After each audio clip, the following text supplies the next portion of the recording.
Why is it over? It was so beautiful. Let's talk about the last Ted Lasso episode ever.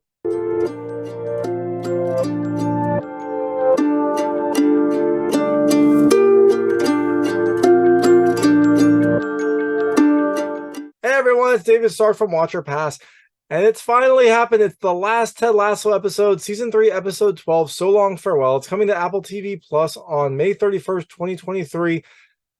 And it's a bittersweet, sad one. It is such a good episode. It is such a phenomenal end to this series. It was such a great series. There were some bumps along the way, but overall, this was a strong series, pretty much through and through. And the amazing thing about this episode is it finishes the series about as strongly as it started. The first season was phenomenal. The second season was good. I didn't love it as much as the first, but you never do. The third season started slowly, built some momentum, and ended so strongly. I love this. My hot take is definitely watch it. It is a phenomenal end to a great series. It brings in a lot of the themes, a lot of the references, a lot of the characters. It ties up all the storylines. It is just a wonderful way to end this series. The only thing I didn't like is that this means that Ted Lasso is over. So I'm going to tell you a little bit more about the episode. Not really going to go into things I liked because this was just a phenomenal episode through and through, and then go into a recap. As you can imagine, there will be spoilers in the recap. If you don't want to know what happens in this episode, turn it off then. But before that, I'll keep it spoiler free. I'll let you know when I get to those spoilers. So first things first. I have a hat. Does it work? I didn't have a visor. I would have totally worn a visor if I had one to try to become more Ted Lasso-esque, but I didn't have one, so this is as good as it gets. It's a pale imitation of Ted Lasso, but it's what I've got, and I just am blown away by this episode. So in season 3, episode 12, So Long, Farewell, you have Richmond on the final game of the season. It's kind of fate. They're playing West Ham. They need to win to get to the top of the league, to win the Premier League for the first time in club history. They've already secured Champions League. And if you don't follow soccer in the English Premier League, the top 4 teams get to play in the Champions League. It is a big honor. It helps kind of get some of the best players into the club, but it also is a huge amount of money. The Champions League games draw a ton of money. It's just an extra added bonus for all involved. The club gets a lot more money so they can spend on better players, better facilities, whatever you want to do, and the players get more exposure and play against the best of the best. So Richmond has already secured that, but they want to win the league. To do that, they have to beat West Ham, and also Man City has to draw or lose in their game. So that is the kind of the undercurrent of this whole episode. And through it all, you have these questions of what are they going to do after Ted Lasso? Ted Lasso has already announced he's leaving at the end of the season. He's going back to Kansas to be with his family. So the club also is curious of what they're going to do. So all these questions do get answered, and the episode does tie up a lot of storylines. It is a phenomenal end of the series. So things I liked about this episode, I'm not really going to go into a list because it was just such a good episode all around. There was a ton of heart.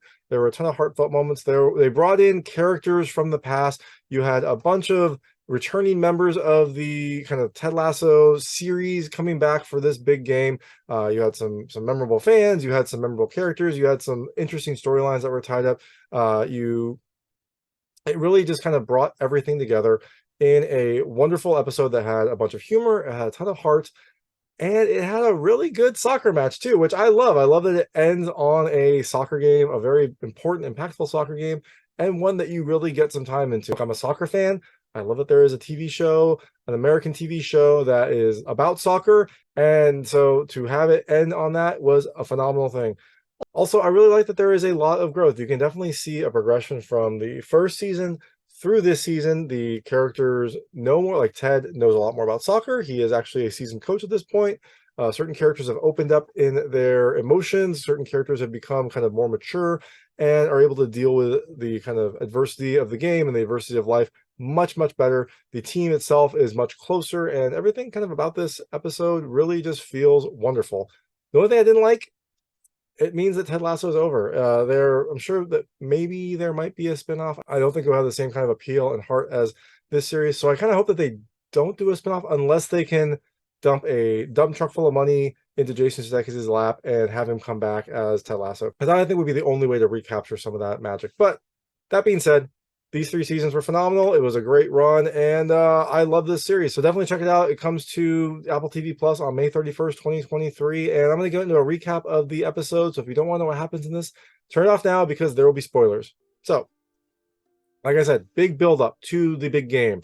It is Richmond versus West Ham, Richmond has to win to secure the top of the league, and also Man City has to either lose or draw. So what are the kind of big themes in this final episode? Well, the first big theme is preparing for the game and how Ted Lasso is going to do it. And I really love how it was a very Ted Lasso way to prepare.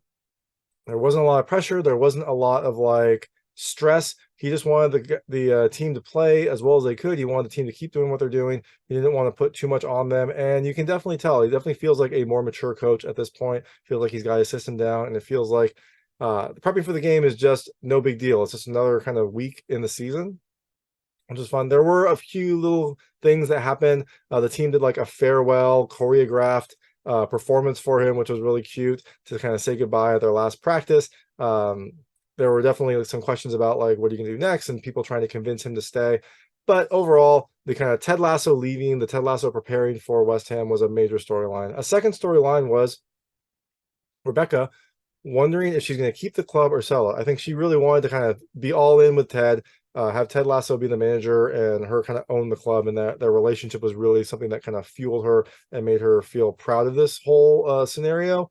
With Ted Lasso leaving, she's wondering if she should just sell the club, get paid a lot. The estimate was $2 billion, and go live her life. But little things keep popping up throughout the episode. People showing appreciation for her, people like saying how happy they are with what she's done with the club, and her kind of realizing just how big this club is to the people of Richmond and the people who like make this club their own. It really becomes like a family for her, and I think that she is craving that as well. And you also have a little bit of tension between Roy and Jamie, but I did like that it is a little bit more mature. It's still a little immature because they are fighting over Keeley, but they seem to approach it in a much more mature way. They try not to let it get in the way of their friendship. They eventually do, but they make up pretty quickly. And they eventually give the choice to Keeley, and Keeley chooses neither of them. She doesn't want to kind of be committed to either of them. I think she is happy to be friends with both of them. And that is kind of that. They give her the choice, and she says, no, thank you, and lets them both leave, which I thought was nice. It was a nice kind of like Keeley empowering moment and a growth moment for both Roy and Jamie. All right, and then we have the big moment, the game itself, when AFC Richmond takes on West Ham, and it is a disastrous start. West Ham goes up 2-0 in the first half. AFC Richmond comes close, but doesn't end up scoring. So they go into halftime down 0-2. Everyone is pretty sad by this. You can tell that the team feels like they're letting Ted down. It feels like they have a weight on their shoulder. They're trying to figure out what to do. And Ted comes in and just like, his speech is phenomenal. He just tells them how much of a privilege it's been to work with them, how special it is to have been their coach and to kind of see what they've done for the last 3 years. And essentially they need to go out and just play their best, do their best, play their game, and they can go out with their heads held high regardless of the result, which is exactly what Ted Lasso would probably say. And then he opens it up and sees if anyone else has something to say.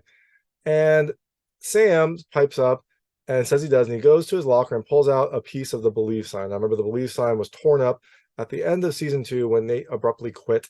It seems like Sam saved a piece, and then the rest of the team goes to their lockers or pulls out a piece of the Believe sign from various places. Like one, I think Colin pulls out from his shin guard. Jamie pulls it out from like his wallet. McAdoo pulls it out of his like captain's armband, and they reassemble the Believe sign, which is a wonderful, beautiful moment that shows that the team has really come together. They've really bought into what Ted Lasso is doing, and they have kind of bonded as a team. So this causes West Ham to be ignited in the second half. They score early. It's 2-1 after the 51st minute, and then Jamie gets a penalty.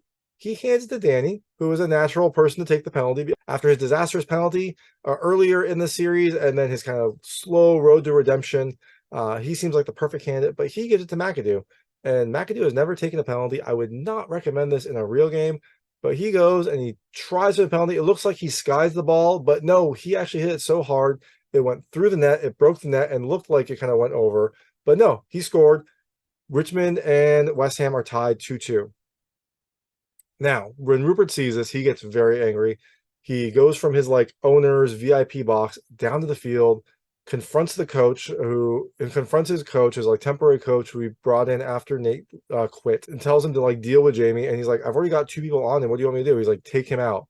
And to the coach's credit, he says, no, I'm not going to play that way. And Rupert pushes him down. It's a very like Darth Vader moment. Rupert has this like black outfit, this like black trench coat that's billowing. I'm pretty sure it was supposed to be like a Darth Vader look.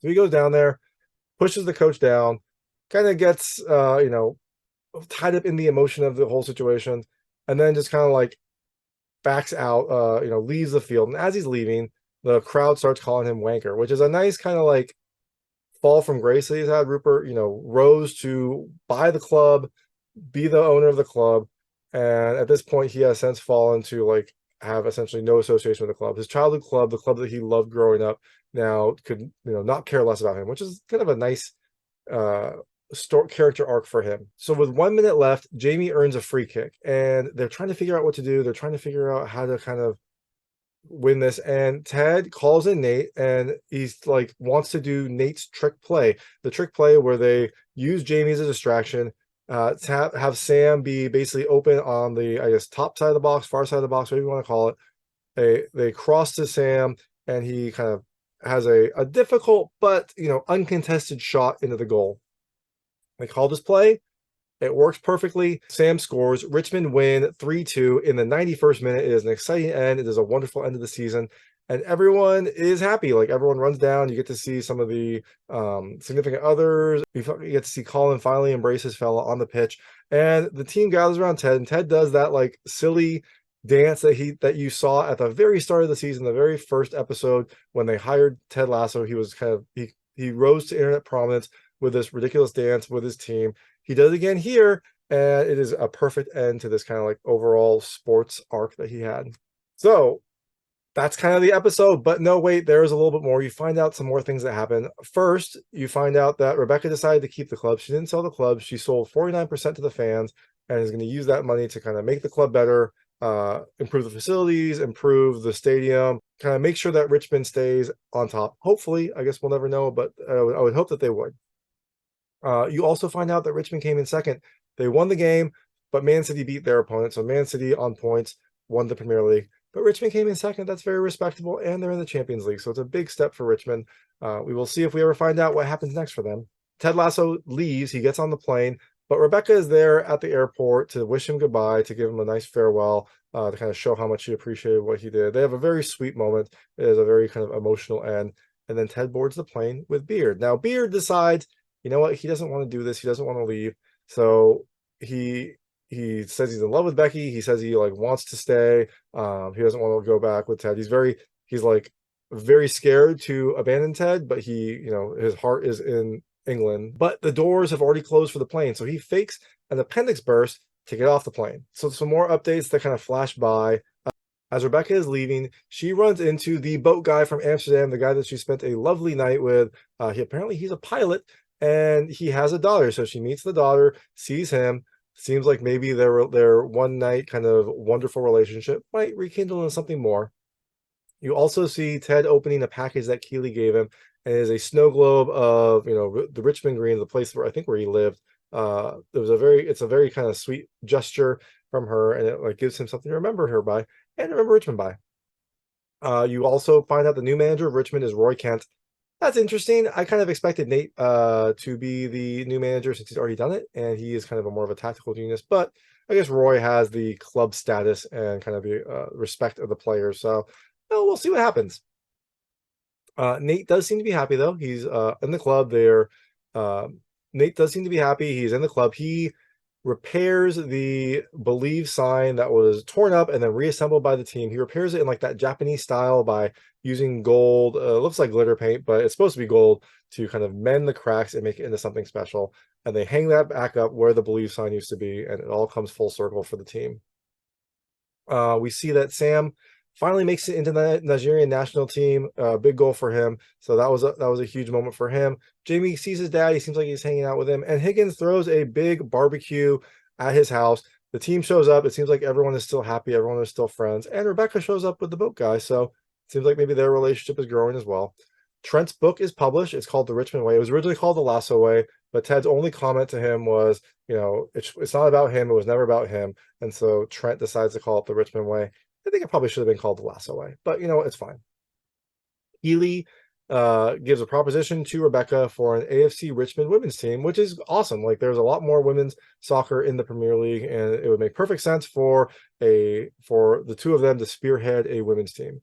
You find that Roy is addressing his mental health. He's talking to the team doc, and the doc is now kind of the head of, I guess, psychology, I think. Basically, the official Richmond team doctor. So Beard gets married in a very weird, very Beard ceremony, and Ted makes it home to see his family. His son runs out. His ex-wife is there. It seems like maybe they are going to try to see what happens. I can't tell. It seems like it is a sweet moment. It also seems like maybe her and the doctor that she was seeing weren't exactly meshing towards the end of the series. So maybe Ted and her will get back together. We'll find out. But at least Ted is still in soccer. He is coaching his son's team, his youth team.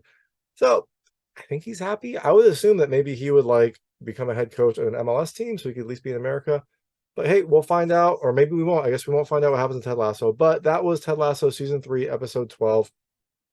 It is a phenomenal end to a great series, and the only sad thing is that we won't get any more Ted Lasso. But let's enjoy it while we had it, and kind of marvel at a series that ended strongly. So few television series end strongly. This one did it perfectly, did it wonderfully, tied everything together, and it is just a phenomenal ride. So that is Ted Lasso season 3, episode 12. Check it out on Apple TV Plus on May 31st, 2023. And thanks so much for watching. If you like this review, please like and subscribe to this channel. It helps me out a lot. Make sure all my new content goes straight to you. Thank you.